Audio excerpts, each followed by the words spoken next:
In this video, I'll trace a linear journey through the history of sport, from early civilizations to the modern Olympic movement, showing how each topic builds on the last instead of repeating in cycles. Topic 1, Prehistory Societies and Civilizations, Early Civilizations in Sport. In our first scenes, you'll see early civilizations like Mesopotamia and Egypt. Physical contests such as hunting, wrestling, and chariot training were used for survival, warfare, ritual, and to glorify rulers. Sport here is about power, survival, and the gods, not leisure. Topic 2. Sport in ancient Greece, Olympic Games, and Greek ideals. Next, we move to Greece and the Olympic Games at Olympia in 776 BC. You'll see scenes of foot races, new events like the pentathlon and combat sports, and funeral games and Spartan training.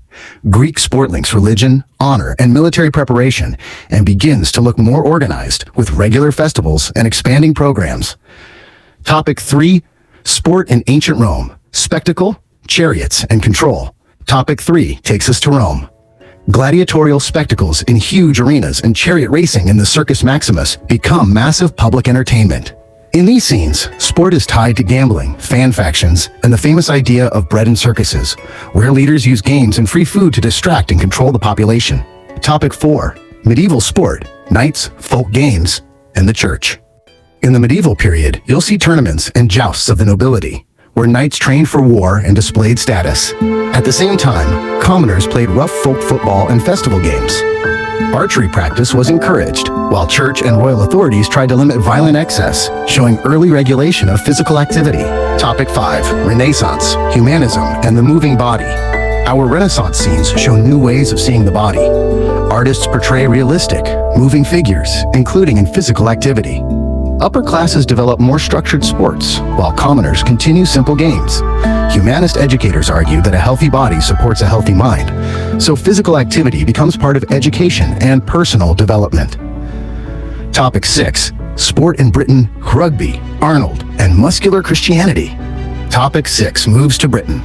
One scene shows the traditional story of William Webb Ellis at rugby school running with the ball, symbolizing the birth of rugby football. Another shows headmaster Thomas Arnold using games to teach discipline and leadership.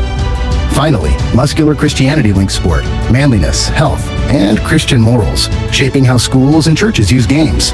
Topic 7. Sport in colonial America, baseball myths and origins. In colonial and early American sport, you'll see the Doubleday baseball myth in 1839, where he is credited with inventing baseball in Cooperstown.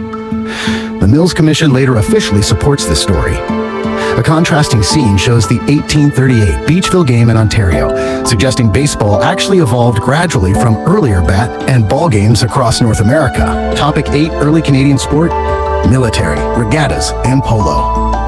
Topic 8 focuses on early Canadian sport. At the Halifax garrison, military drills and parades become public spectacle. Regattas and boat races in Halifax Harbor turn aquatic sport into a major community event. Polo's arrival with British officers brings an elite equestrian game, highlighting class and imperial influence in Canadian sport culture. Topic 9.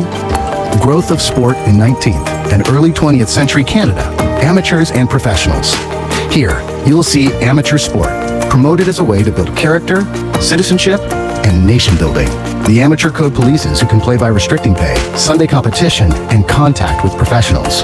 Over time, new scenes show sport shifting toward professionalism, where athletes and clubs treat sport as a job and a business. Topic 10.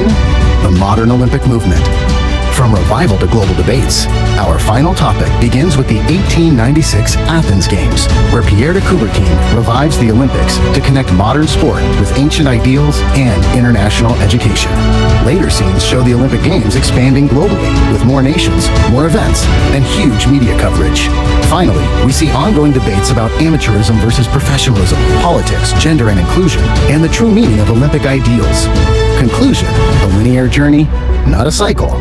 From early survival contests in ancient civilizations, through Greek festivals, Roman spectacles, medieval tournaments, Renaissance humanism, British school sport, North American baseball, Canadian regattas, the rise of professionalism, and the modern Olympic movement, every topic builds on the previous one.